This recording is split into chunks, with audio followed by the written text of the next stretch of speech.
Hello, this is Tista Verma. Welcome to CRB economics. आज हम second class करते हैं माइक्रो इकोनॉमिक्स की, जिसमें हम पढ़ेंगे central problems of an economy. Economy की सेंट्रल प्रॉब्लम्स क्या होती है, जिसमें हम पीपीसी कर्व के बारे में पढ़ेंगे। तो पीपीसी कर्व और सेंट्रल प्रॉब्लम्स कैसे रिलेट करती है। तो सेंट्रल प्रॉब्लम्स हमारी सबसे पहले होती है व्हाट टू प्रोड्यूस, कि हमें क्या प्रोड्यूस करना है, जिसके लिए हम देखेंगे। जैसे इसमें सोसाइटी हमें बताएगी, जो हम पीपीसी कर्व है उस पर हम देखते हैं कि ये हमारा पीपीसी कर्व है।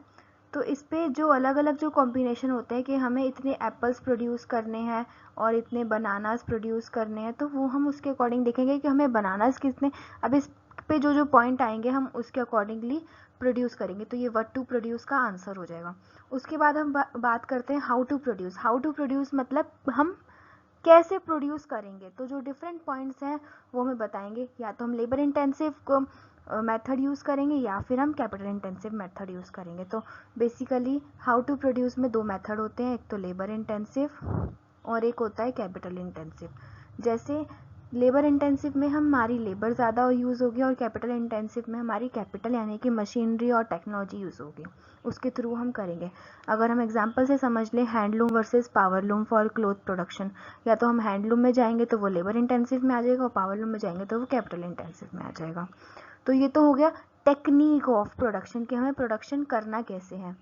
फॉर होम टू प्रोड्यूस, हमें उसके बाद देखना है किसके लिए हमें प्रोड्यूस करना है। हम सोसाइटी के लिए प्रोड्यूस कर रहे हैं तो उसका डिस्ट्रीब्यूशन देखना है हमें। फिर उसके बाद कि हम उसको कैसे डिस्ट्रीब्यूट करेंगे, क्योंकि अगर हमने कुछ प्रोड्यूस किया है तो हमें उसको डिस्ट्रीब्यूट भी करना पड़ेगा। तो वो इक्वली होना चाहिए और जिन लोगों के पास एक्सेस नहीं है उनके पास एक्सेस होना चाहिए, एसेसिबल होना चाहिए।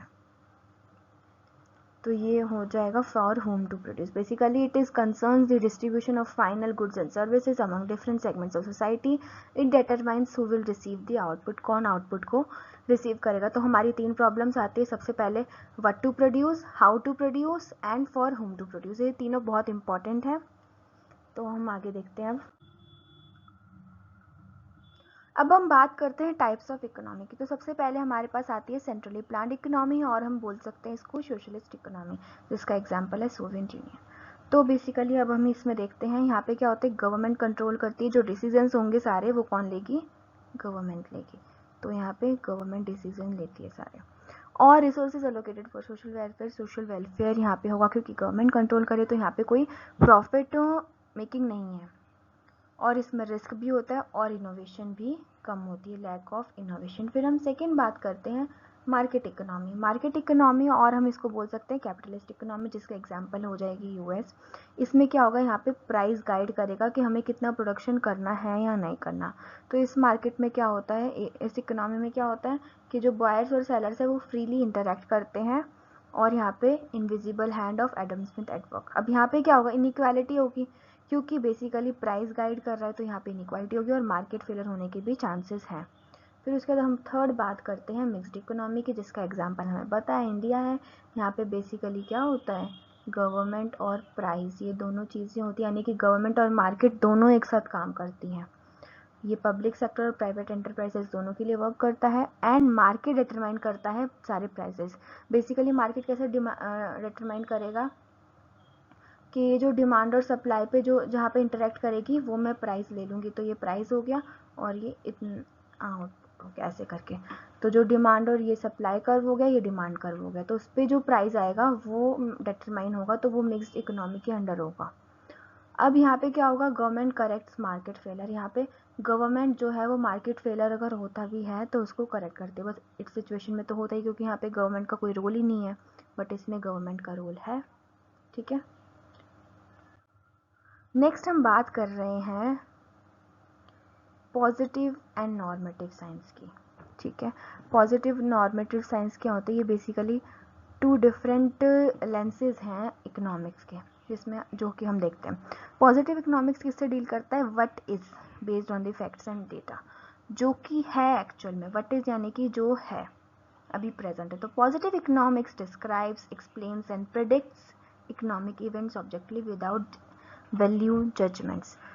इसमें कोई वैल्यू जजमेंट्स नहीं होते, जो जैसा है फैक्ट्स से डील करता है। It deals with facts and data. ठीक है। वेरीफिएबल होगा, टेस्टेबल है। जैसे कि अगर हम इसमें एग्जांपल्स देखते हैं, इंडियाज इन्फ्लेशन रेट वाज 5.1% इन 2024, तो इंडिया का जो इन्फ्लेशन रेट था वो इतना था। और unemployment rises when aggregate demands fall.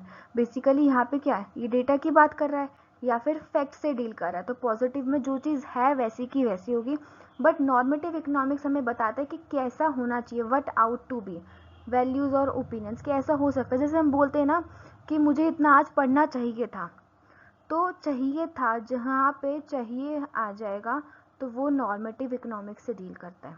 ठीक है, तो normative economics prescribes economic policies based on ethical judgements. It is subjective and can not be verifiable by facts alone. इसमें फैक्ट्स नहीं होते हैं, तो इसमें फैक्ट्स नहीं होते हैं। इसमें जैसा चाहिए होता है वो होता है, व्हाट आउट टू बी।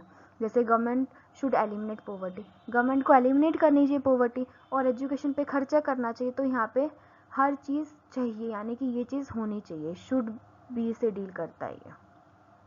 ठीक है, तो आज हम इतना ही पढ़ेंगे, फिर हम नेक्स्ट क्लास में अब देखेंगे कार्डिनल यूटिलिटी अप्रोच और यूटिलिटी का कॉन्सेप्ट।